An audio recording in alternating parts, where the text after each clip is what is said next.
शिव पुराण महात्म्य। दूसरा अध्याय। देवराज को शिवलोक की प्राप्ति, चंचुला का संसार से वैराग्य। श्री शौनक जी ने कहा, आप धन्य हैं।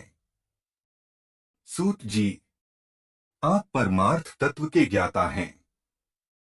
आपने हम पर कृपा करके हमें यह अद्भुत और दिव्य कथा सुनाई है। भूतल पर इस कथा के समान कल्याण का और कोई साधन नहीं है। आपकी कृपा से यह बात हमने समझ ली है। सूत जी, इस कथा के द्वारा कौन से पापी शुद्ध होते हैं? उन्हें कृपा पूर्वक बताकर इस जगत को कृतार्थ कीजिए। सूत जी बोले, मुने, जो मनुष्य पाप, दुराचार तथा कामक्रोध, मद, लोभ में निरंतर डूबे रहते हैं, वे भी शिव पुराण पढ़ने अथवा सुनने से शुद्ध हो जाते हैं तथा उनके पापों का पूर्णतया नाश हो जाता है। इस विषय में मैं तुम्हें एक कथा सुनाता हूँ। देवराज ब्राह्मण की कथा। बहुत पहले की बात है। किरातों के नगर में देवराज नाम का एक ब्राह्मण रहता था।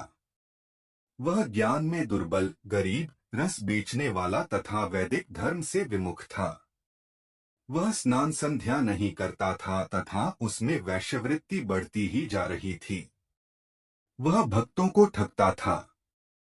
उसने अनेक मनुष्यों को मारकर उन सबका धन हड़प लिया था।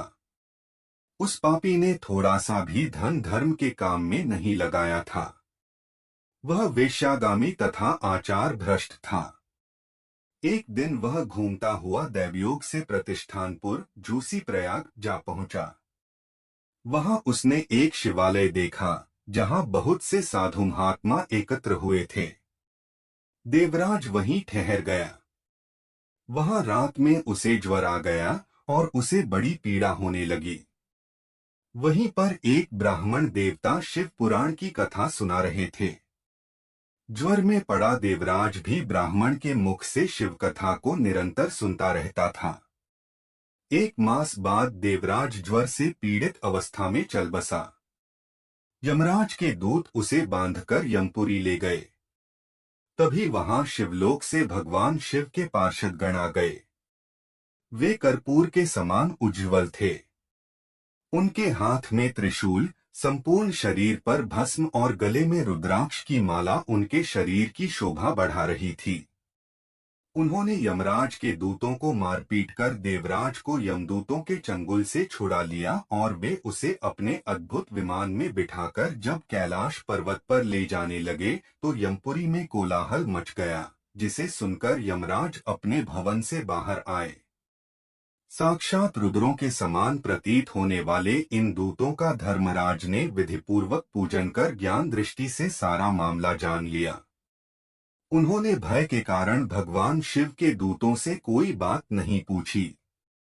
तत्पश्चात शिवदूत देवराज को लेकर कैलाश चले गए और वहां पहुंचकर उन्होंने ब्राह्मण को करुणावतार भगवान शिव के हाथों में सौंप दिया। शौनक जी ने कहा, महाभाग सूत जी, आप सर्वज्ञ हैं। आपकी कृपा प्रसाद से मैं कृतार्थ हुआ। इस इतिहास को सुनकर मेरा मन आनंदित हो गया है। अथ भगवान शिव में प्रेम बढ़ाने वाली दूसरी कथा भी कहिए।